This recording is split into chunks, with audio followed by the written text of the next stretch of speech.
এবং ইসলামী ছাত্র শিবিরের উপরে শিক্ষার্থীরা তাদের দাবি আদায়ের জন্য এখনো শিক্ষকদের কাছে যেতে হচ্ছে না, মিছিল মিটিং করতে হচ্ছে না, কিচ্ছু গণ অন্বেষণ কিছুই করতে হচ্ছে না। তারা যা চায় তার চাইতে বেশি তারা ছাত্র সংসদের কাছ থেকে পেয়ে যাচ্ছে, যা তারা চিন্তাও করে নাই। আমরা গঠনমূলক কার্যক্রম, শিক্ষার্থী বান্ধব কার্যক্রম, তারা যেভাবে চেয়েছে আমাদেরকে, তাদের পাশে দাঁড়িয়েছি। ক্যাম্পাসগুলোর অভাব যেগুলো আমরা বোধ করেছি, আমাদের সাধ্য অনুযায়ী আমরা সেখানে গিয়ে দাঁড়িয়েছি। আমাদের এই পজিটিভ কার্যক্রমগুলোই শিক্ষার্থীরা গ্রহণ করেছে এবং ক্যাম্পাসে একটা নতুন একটা ডাইমেনশন কিন্তু ইতিমধ্যে শুরু হয়েছে। দেন ক্যাম্পাসে ইসলামী ছাত্র শিবির দুই একটা ঘটনা ছাড়া, ক্যাম্পাস সংশ্লিষ্ট ঘটনা ছাড়া অধিকাংশ ক্যাম্পাসেই কোনো ধরনের মিছিল মিটিং ইসলামী ছাত্র শিবির করে নাই।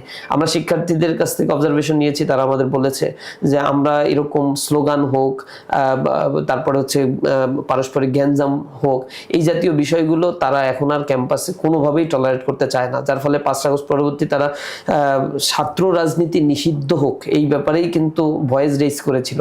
এই জায়গা থেকে ছাত্রদেরকে ফিরিয়ে আনার জন্য আমরা আমাদের গঠনমূলক কার্যক্রম করে ছাত্রদেরকে বুঝিয়েছি ছাত্র রাজনীতি মানে হল দখল না, টেন্ডারবাজি না, ছিনতাই না, ধর্ষণ না, রাহাজানি না, খুন না, আন্তঃকন্দল না, জোর করে হলে থাকা না, তারপরে গণরুম গেস্টরুম কালচার না।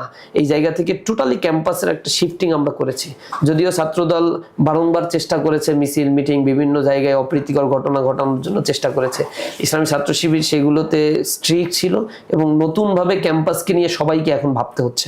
এবং সব ছাত্র সংগঠন এই ভাবনার জায়গা থেকে 24 পরবর্তী পরিবর্তনের সাথে অ্যাডাপ্ট করে চলতে পারলে তারা টিকে থাকতে পারবে। আমরা দেখেছি তার বিপরীত স্রোতে তারা অবস্থান নিচ্ছে, যার ফলে এই নির্বাচনগুলোতে তারা একটা লাল কার্ড দেখেছে। এবং বোধ করি বাংলাদেশে আর কোনো ছাত্র সংসদ নির্বাচন যদি হয়, সামনে আশা করি সবগুলোই হবে, সবগুলোতে ইসলামী ছাত্র শিবিরের উপরে তারা আস্থা রাখবে। দেখেছেন ঢাকা বিশ্ববিদ্যালয়ের নির্বাচন হয়ে গিয়েছে, ক্যাম্পাসে একটা অপ্রীতিকর কোনো ঘটনা ঘটে নাই এবং ইসলামী ছাত্র শিবিরের উপরে শিক্ষার্থীরা তাদের দাবি আদায়ের জন্য এখনো শিক্ষকদের কাছে যেতে হচ্ছে না, মিছিল মিটিং করতে হচ্ছে না, কিচ্ছু গণ অন্বেষণ কিছুই করতে হচ্ছে না। তারা যা চায় তার চাইতে বেশি তারা ছাত্র সংসদের কাছ থেকে পেয়ে যাচ্ছে, যা তারা চিন্তাও করে না।